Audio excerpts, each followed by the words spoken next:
जिंदाबाद राहुल गांधी जिंदाबाद শুভঙ্কর সরকার জিন্দাবাদ।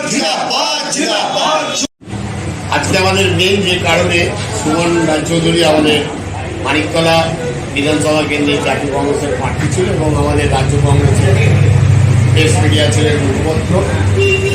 আজকে যে কারণে আমরা প্রত্যেক জেলায় যে কনফারেন্স হচ্ছে তারই ফলস্বরূপ আমরা উত্তর কলকাতায় আজকে উত্তর কলকাতা জেলা কংগ্রেসের আহ্বান করেছি।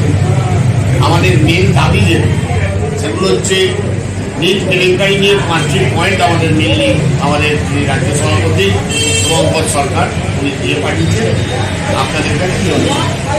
যে রাহুল গান্ধী সভা করেছিলেন সেই নিয়ে আমাদের প্রতিবাদ স্বরূপ সাংবাদিক সম্মেলন ছিল। আজকেও জেলাওয়ারি এআইসিসির নির্দেশ অনুযায়ী জেলাওয়ারি সাংবাদিক সম্মেলন গতকাল এবং আজকে হচ্ছে, তারই ফলস্বরূপ আজকে উত্তর কলকাতা জেলা কংগ্রেসের সভাপতি সাংবাদিক সম্মেলনটা ডেকেছেন। আমি রাজ্যের মুখপাত্র হিসাবে ওনার সঙ্গে সহযোগিতা করার জন্য আজকে উপস্থিত হয়েছি। আমাদের কি কি অভিযোগ, এখানে একটা নীট কেলেঙ্কারি নিয়ে 5টা মূল পয়েন্ট, উনি খালি পয়েন্টগুলো আপনাদের করে দেবেন যেগুলো